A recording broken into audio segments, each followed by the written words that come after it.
Inclusive, ontem eu estava com um conhecido aí de um grande banco brasileiro, que ele saiu do banco também uns anos atrás e estava me perguntando exatamente isso, porque ele é um entusiasta do mercado cripto e está cada vez mais interessado em fazer essa migração também.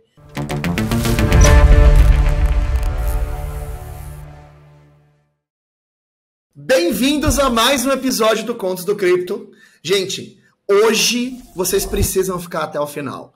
A gente está com o Henrique Teixeira, que é General Manager da Ripple no Brasil. E, cara, quando eu vi o currículo dele, eu não sabia por onde começar a fazer pergunta.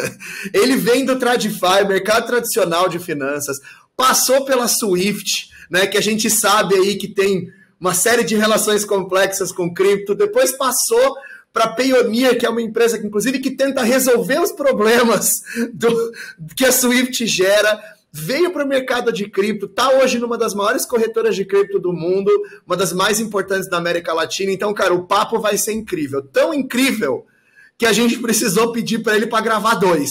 Então, nesse primeiro episódio, que vocês estão vendo agora aqui, a gente vai falar sobre a passagem dele pela Swift, a passagem pela Ripple, a mudança do mercado de TradFi para o mercado de cripto. Então, bastante assunto legal. No próximo, a gente vai dar uma torturada nele sobre a Ripple. Então, presença, token do Mercado Livre. Então, galera, fica até o final e já assina aqui o canal para vocês não perderem o próximo episódio com o Henrique Teixeira. Então, eu sou o Estevão Rizzo, host aqui do episódio. E eu sou o Kenneth Correia e tô curioso para saber, é Ripple, é Ripple? Vamos entender essa história de uma vez por todas. Legal, obrigado, Estevão, obrigado, Kenão. Eu sou Henrique Teixeira, sou General Manager da Ripple, trabalhei aí quase 15 anos no mercado financeiro tradicional, 5 bancos diferentes aqui no Brasil.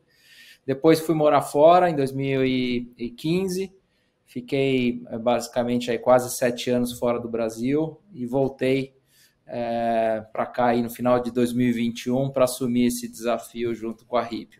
Muito contente por estar aqui com vocês, pelo convite.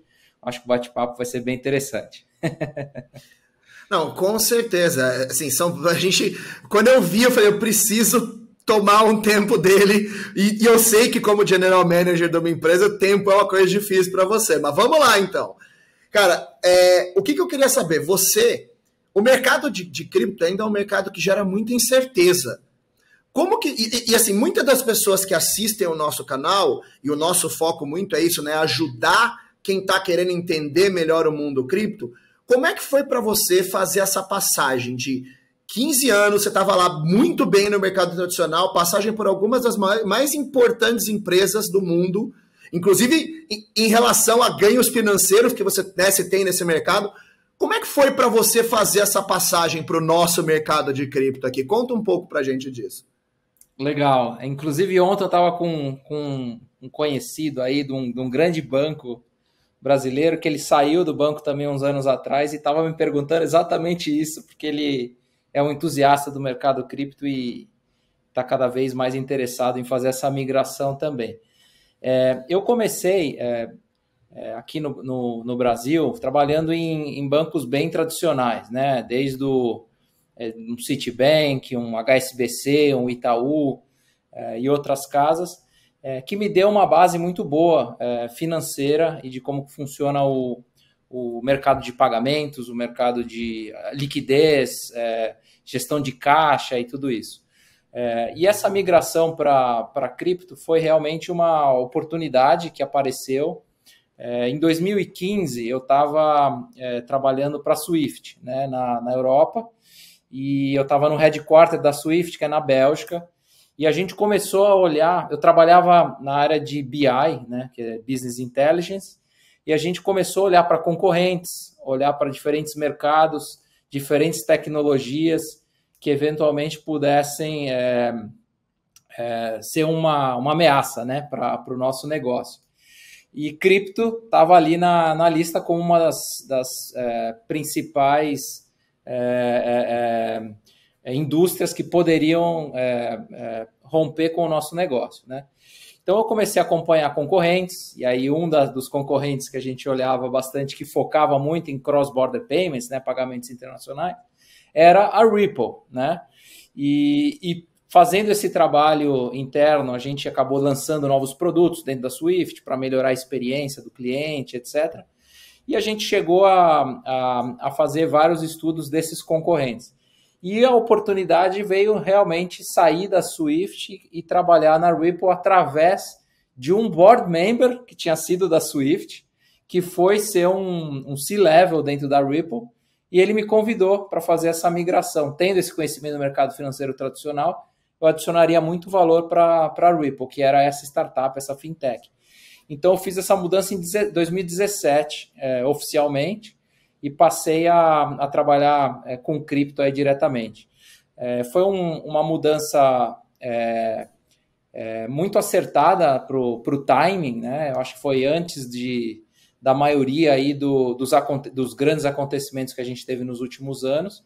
E aí eu já me considero um dos veteranos do mercado cripto, tendo trabalhado aí praticamente quase 7 anos com cripto, né?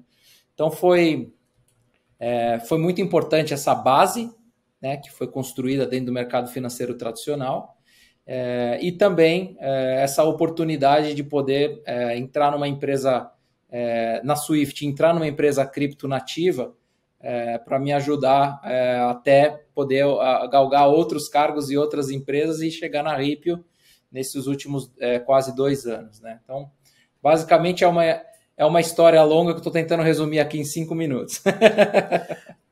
Não, é uma história bem interessante e a gente quer exatamente aprofundar nisso. Então, você falou, inclusive, que você tem mais amigos do mercado de TradFi, né, te perguntando sobre. Essa é uma coisa que eu sempre gosto de perguntar de quem fez a migração, né, como que os seus amigos que ficaram, o que eles falam para você, principalmente com a queda, né, nem dá pra falar em queda que não para, né? Começa a subir e cai de novo. Como que seus amigos fazem? Eles fazem piada com você? Como é que é essa relação quando você fala com seus amigos? E você tem visto mais gente do mercado tradicional olhando, querendo fazer a passagem, ou os seus amigos em geral tiram mais sarro porque você fez a passagem e acham que você devia ter ficado? É ótima pergunta. Realmente tem de tudo, né? Tem as piadas, tem as perguntas de como é que é a migração, a vontade de muitos de fazer essa migração também. E eu sou bem sincero, eu acho que cada um tem um perfil. Muitos deles eu recomendo não fazer a migração, porque eu acho que eles não têm o perfil e a forma de trabalho no mercado. A gente fala do ano do cachorro, né? Que em 1 ano você basicamente trabalha como se fosse 5 anos no mercado financeiro tradicional. E o mercado financeiro tradicional, 1 ano já é 5 dos outros. Então é uma loucura. E isso realmente você precisa se adaptar, né? É uma cultura diferente. Eu lanço o produto aqui com uma velocidade que eu não lançava no mercado financeiro tradicional, né? A gente lançou, num trimestre, a gente lançou 3 produtos novos. Provavelmente eu demoraria 1 ano para lançar um produto na indústria financeira tradicional, ou até mais tempo. Então, é um processo de adaptação. Com relação a se vale a pena ou não, você tem coisas boas e ruins dos dois lados, né? No momento de crise, no momento de volatilidade, eu digo que mercado cripto é um cavalo mais arisco, né? Então, você tem mais oportunidades, né, de crescimento e de aprendizado que você teria numa indústria financeira tradicional. Porém, na indústria financeira tradicional, no momento de crise, no momento onde existe muita dificuldade, muita volatilidade, é um porto mais seguro, né, para você estar. Então, acho que tem vantagens e desvantagens dos dois lados e o bacana realmente não existe uma fórmula certa, né? Cada um vai se adequar melhor e se encaixar melhor de um lado ou do outro. Agora, a maioria das pessoas que fizeram a migração, quando eu converso com eles, e não são muitos, né? Poucos já fizeram essa migração, mas a maioria, quando eu converso, eles não querem voltar para o mercado financeiro mais tradicional. Eles realmente se adaptaram e até quando comentam dessa outra fase, eles sempre falam como, poxa, eu acho que eu não conseguiria me adaptar de volta. O que eu acho que é bom, é positivo. Não tem muitas pessoas que migraram e que querem voltar. É isso que eu vejo. A água tá quentinha mesmo, então. Mas foram picados pelo mosquito da cripto e agora não tem volta. Mas e aproveitando ainda assim, só para fechar essa ideia, você conhece muita gente desse mercado tradicional, inclusive de empresas estrangeiras. Como que é a visão dessas pessoas um pouco mais tradicionais, as que ficaram e não têm a vontade de mudar, ou talvez, né? Como que você enxerga que é a visão delas sobre o que a gente faz? O que elas falam para você no dia a dia? Sim, eu tenho muitos amigos que trabalham em bancos internacionais, né, como Citibank, JP Morgan, Bank of America e vários outros, aqui no Brasil também, no Bradesco, no Itaú, Santander. É muito bacana, eles têm muita curiosidade, né, de como é que funciona no outro lado da mesa, as novas tecnologias, as possibilidades de parceria, regulamentação. Acho que era uma pergunta que vinha nos primeiros anos que eu trabalhei em cripto, gastava mais tempo explicando o que era, né, a tecnologia, o Bitcoin, as questões de segurança, de compliance, que é a preocupação principal dos grandes bancos, né? E agora, mais recentemente, eu acho que migrou um pouco as conversas para essas preocupações mais de compliance e regulatórias e de segurança para casos de uso, negócios, parcerias que podem ser feitas entre instituições financeiras tradicionais e empresas cripto. Então tá bacana, eu acho que está um momento muito de falar de oportunidades e não eventualmente de riscos ou ameaças, como a gente gastava a maior parte do tempo no início falando sobre isso. Muito legal, Henrique. É um bom sinal, né, cara? Quando começa a perguntar sobre caso de uso, começa a perguntar que botão que aperta, é porque tem um interesse muito mais legal. Muito bacana ouvir um pouco você contar isso. E aí eu queria aproveitar um pouco do teu know-how de Swift lá, cara, porque recentemente eu acabei ministrando um treinamento para a Inglaterra. E aí eles tinham que me pagar o dinheiro na minha conta aqui do Brasil e no caminho eles acabaram escolhendo Swift. Cara, em resumo, acabou custando para mim quase 10% do valor recebido em taxas, 9 alguma coisa. O dinheiro demorou, se eu não me engano, segunda-feira foi chegar sexta, né? Então, 5 dias úteis ali para o dinheiro processar. E aí eu queria que você trouxesse um pouquinho dessa diferença entre fazer essas transações cross-border no Swift ou em cripto. Pontos fortes, pontos fracos que você enxerga.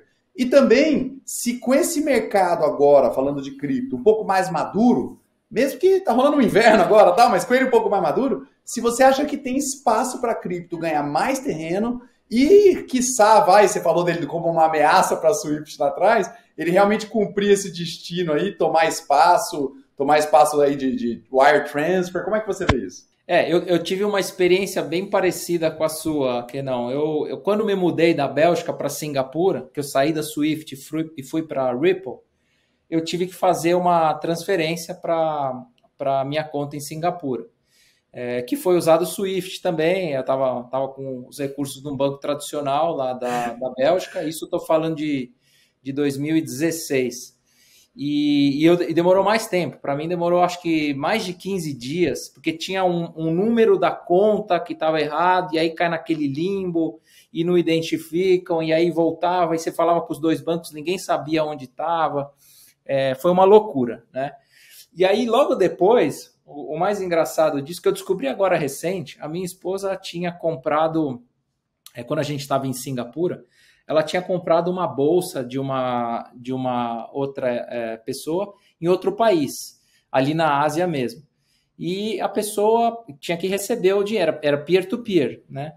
E como é que você vai fazer o pagamento, né, para um outro país? Você vai usar Swift? Você vai... E naquela época, né, a minha esposa, essa pessoa ensinou a minha esposa a baixar uma wallet, fazer o cash-in, enviar cripto para ela, e aí ela enviou a bolsa. Isso eu estou falando 2017. E na época, a minha esposa tinha usado Ethereum, Ether, para fazer o pagamento, e tinha sobrado um saldo lá.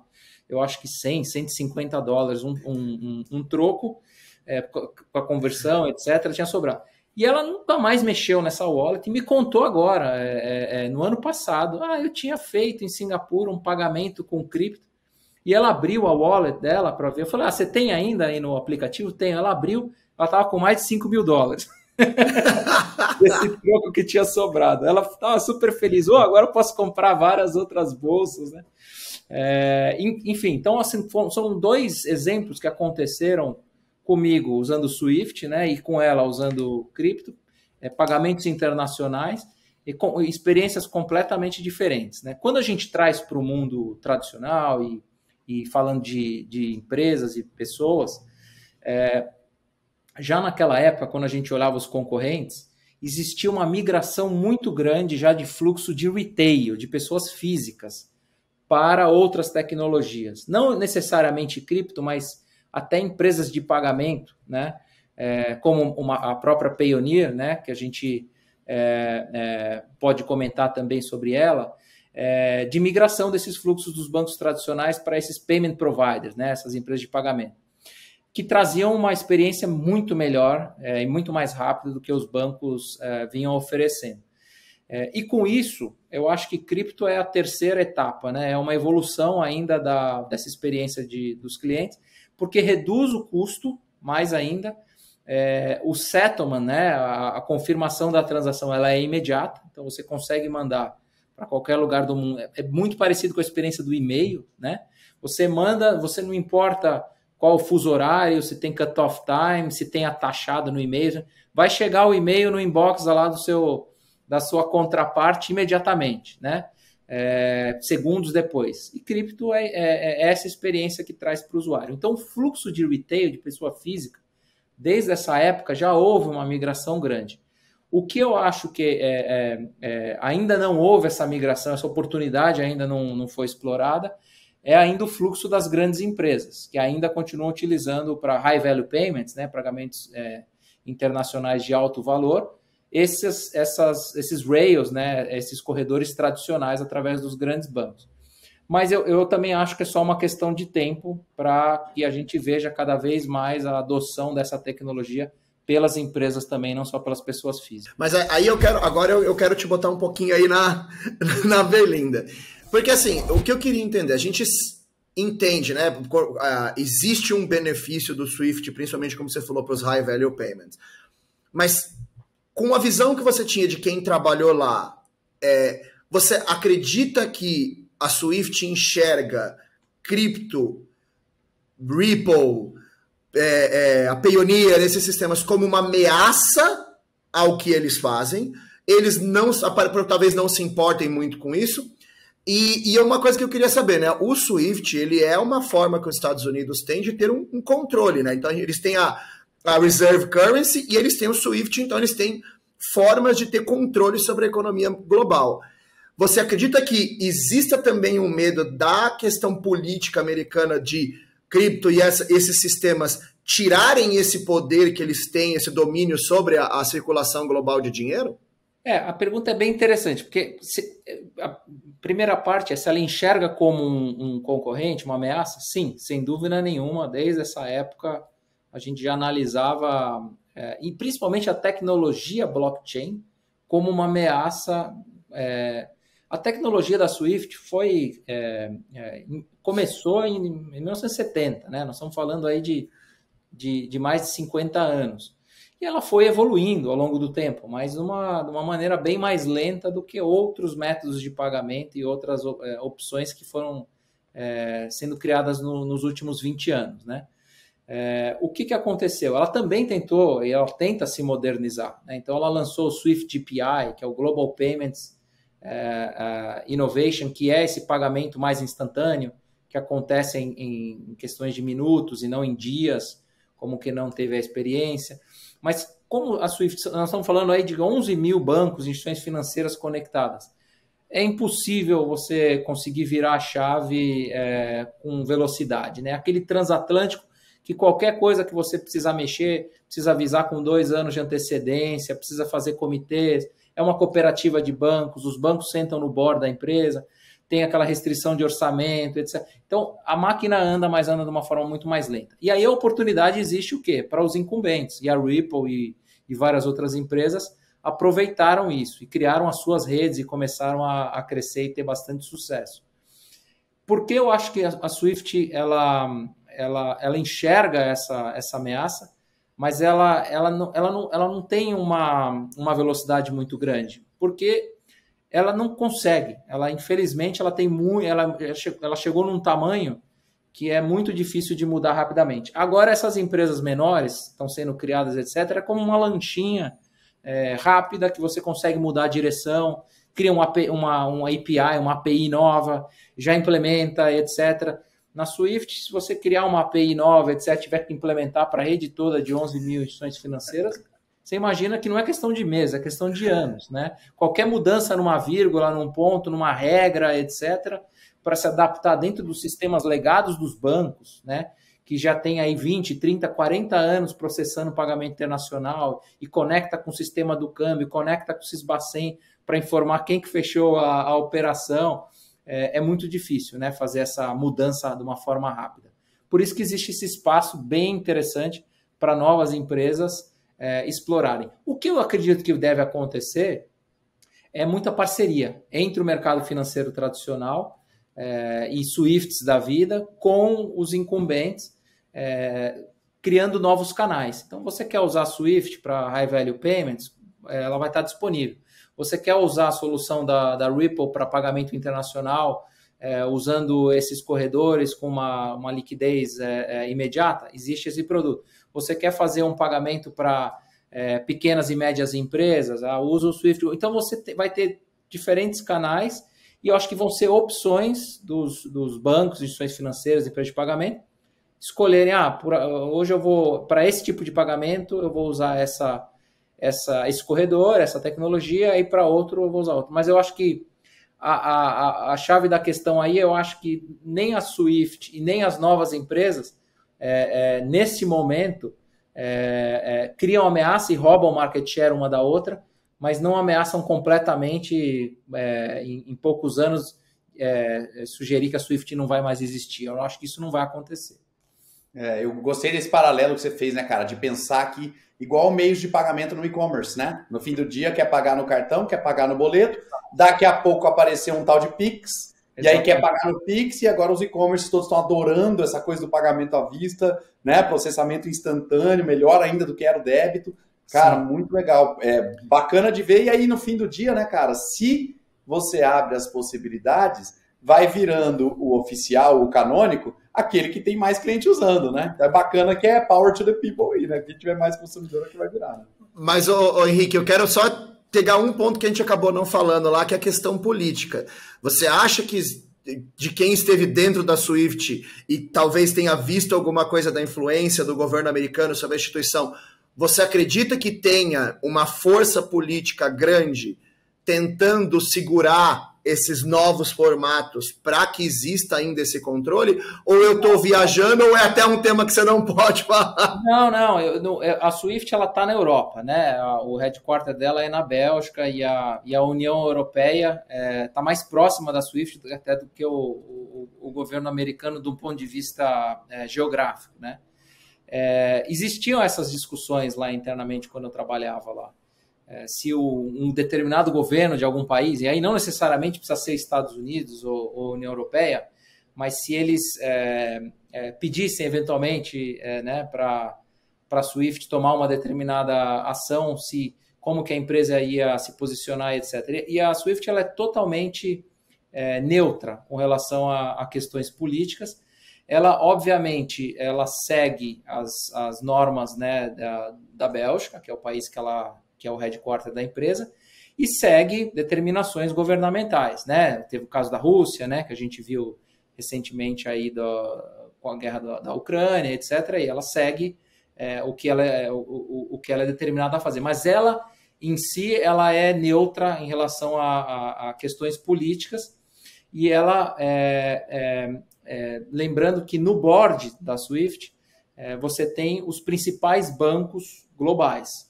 E esse board ele é rotativo e devido ao volume que você tem com a Swift. Então também modifica às vezes a posição dentro do board, dos maiores, dos menores, dependendo, quanto mais você usa a rede, mais bem parecido aí com o que a gente está conversando aí muito recentemente de DAO e etc., ou até de Proof of Stake, etc., que quanto mais transações você tem dentro da Swift, maior poder de votação, por exemplo, no board você tem, etc. Então, é muito democrático ali. E você tem bancos americanos, mas tem bancos europeus, tem bancos asiáticos, é bem democrático. E até os bancos menores, que não tem muito volume para estar lá num assento único, eles se juntam e têm representantes no board. Então, acaba todas as empresas, instituições, independente do tamanho, elas são ouvidas. Legal, então, demais, acho que essa parte política minha opinião é que a Swift é uma empresa bem neutra e não deve se envolver nessa discussão tomando partido. Ela é realmente apartidária. Legal. E você trouxe aí, cara, essa questão dos bancos. Eu queria te perguntar o seguinte. Recentemente a gente tem recebido notícia aí, né, quentinha de Silicon Valley Bank quebrando, há um pouco mais de tempo aí Silvergate também. E a gente sabe que esses caras eram players bastante relevantes no on-ramp e no off-ramp, né? Para quem está ouvindo aí, para transformar o dinheiro de moeda fiduciária, fiat currency, para cripto e vice-versa, né? Trazer de volta de cripto para fiat. No mercado que você atua, o que isso significa, cara? Essas quebras desses grandes players, que tipo de afetação você consegue enxergar a influência? Sim. O Silvergate, eu acho que é mais com relação à indústria cripto, né, especificamente, ele afeta de uma forma mais direta, que era a especialidade deles, né? Porém, como desde do colapso da FTX, o mercado já vem se preparando para isso, já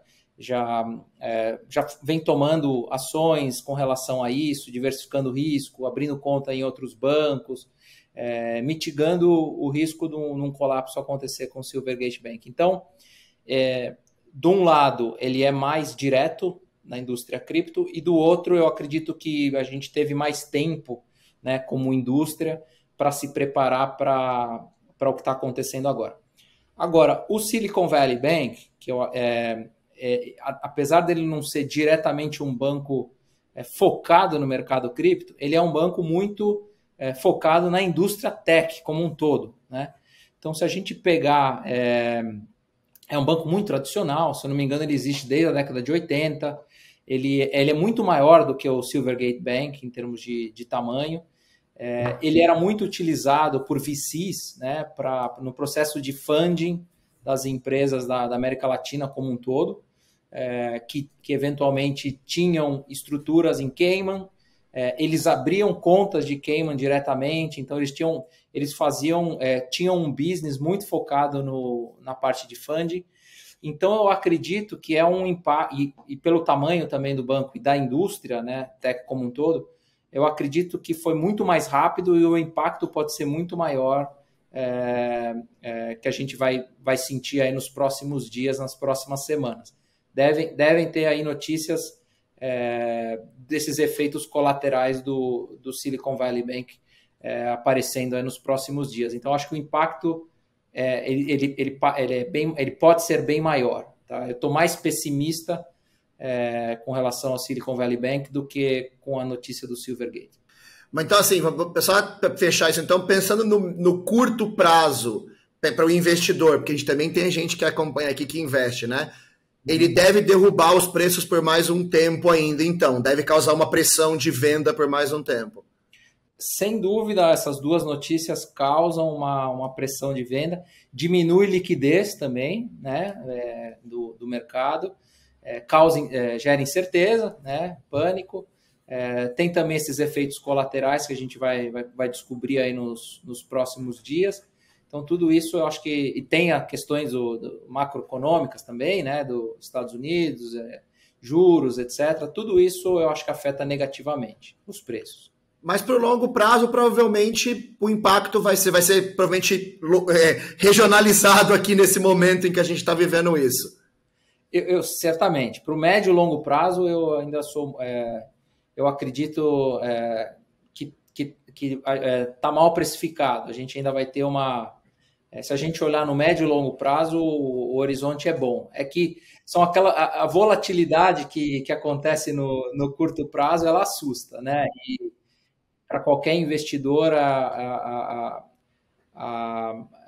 ter essa noção que pode haver essa volatilidade, um mercado que você precisa de estômago, né, para passar por ele e absorver perdas eventualmente, rebalancear a posição,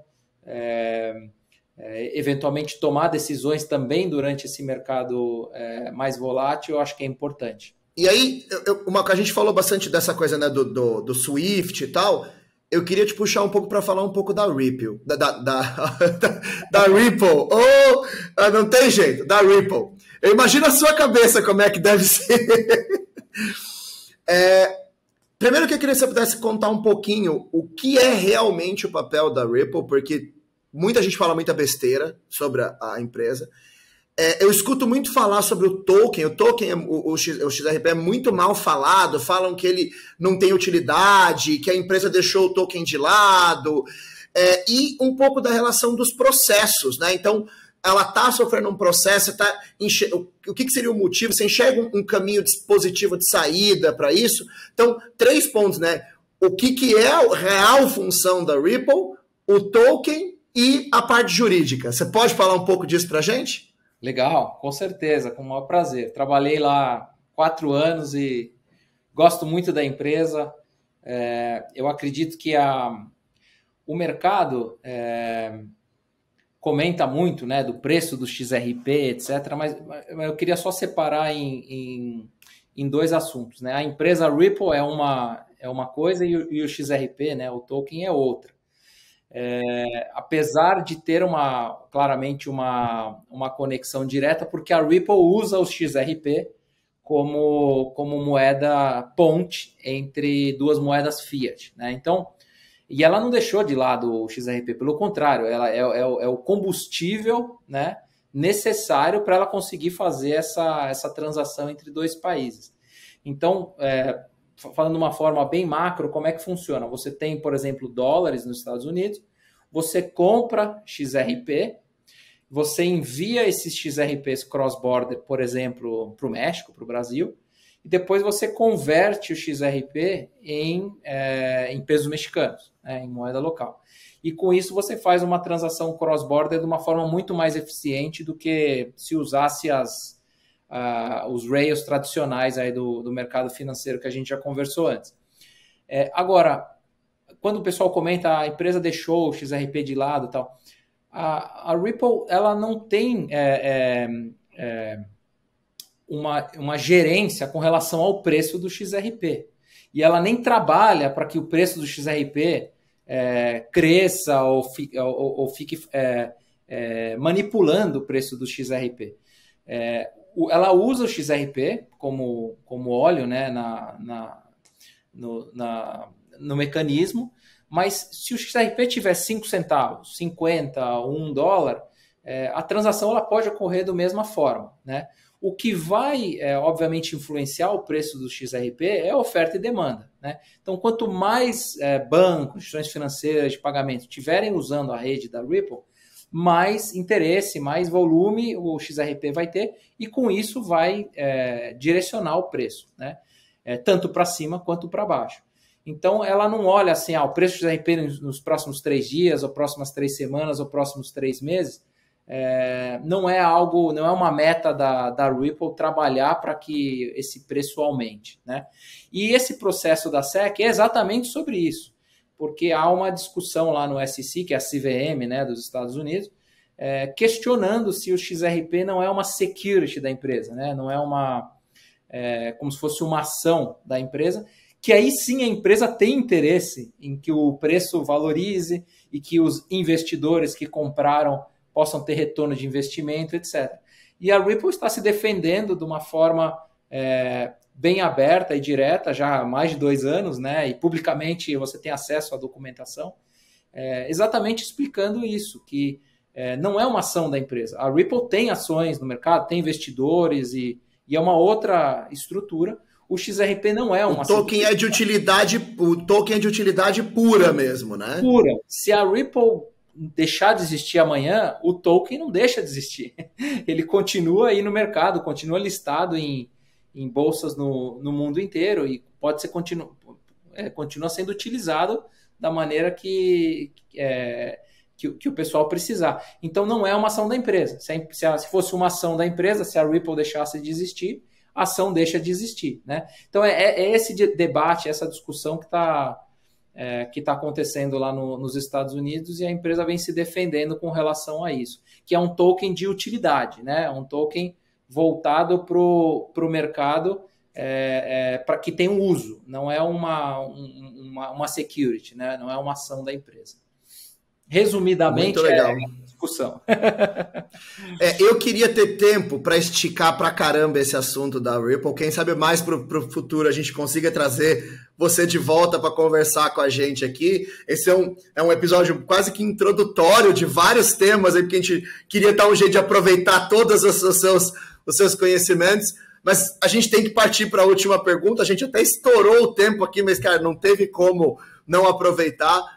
E eu queria te dar um espaço agora para você falar um pouco até da sua visão daqui para frente, né? Então, com todas essas coisas que estão acontecendo, a gente falou de Swift, a gente falou de Payoneer, falou de tudo isso, como é que você está enxergando o futuro do mercado em que a gente está, pensando em transação internacional, pensando nas relações políticas com cripto? Como é que você está imaginando o mundo indo com essa tecnologia de blockchain daqui para frente? Qual vai ser a importância de blockchain dentro do mercado financeiro para o cliente final? Aí agora eu quero que você abra aí tudo que você puder comentar para a gente. Não, legal. Minha visão é bem simples. Eu acredito que todos os bancos, empresas, instituições financeiras, ativos, vão acabar sendo tokenizados, vão acabar utilizando a tecnologia blockchain ou DLT, né, Distributed Ledger, de alguma maneira. Inclusive os CBDCs, né, estão cada vez mais em pauta aí no mercado. Então, de alguma forma, as empresas vão precisar incluir cripto, né, e blockchain dentro dos seus modelos de negócio.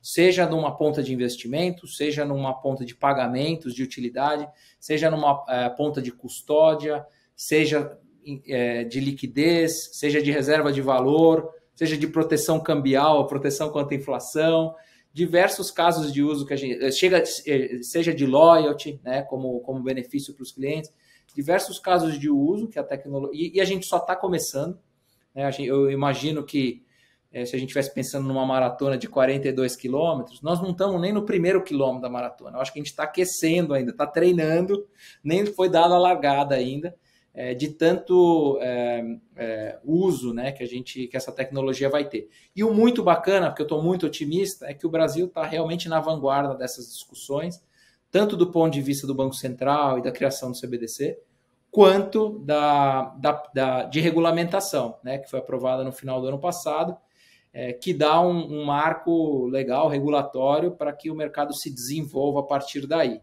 Então, eu estou muito otimista aí nos próximos meses e anos de tanta coisa bacana que vai ser construída aí no mercado, e como que a experiência do usuário... A gente não vai estar falando de cripto e blockchain daqui a alguns anos, a gente vai falar só dos casos de uso, e ali por detrás você vai ter a tecnologia facilitando o dia a dia do usuário final e das empresas, né?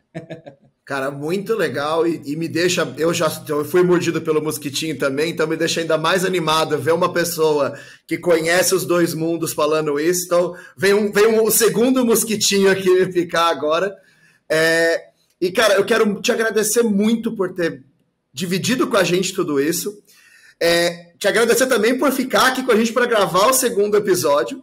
Mas eu quero agradecer principalmente você que está aqui com a gente, curtindo, cara, um dos melhores episódios que a gente já gravou até hoje. Então já sabe, Se curtiu esse episódio, acredita que tem um conhecimento bom aqui, manda para alguém que você sabe que vai se beneficiar, e eu tenho certeza que você conhece alguém que vai, esse episódio foi incrível. Assina o canal para você ficar sabendo quando a gente liberar o próximo papo com o Henrique. A gente vai falar de HIP, vai falar de token, vai falar do Mercado Livre, né, da parceria, vai falar de Bitcoin Trade. Então, já assina lá e, lógico, até o próximo episódio do Contos do Cripto.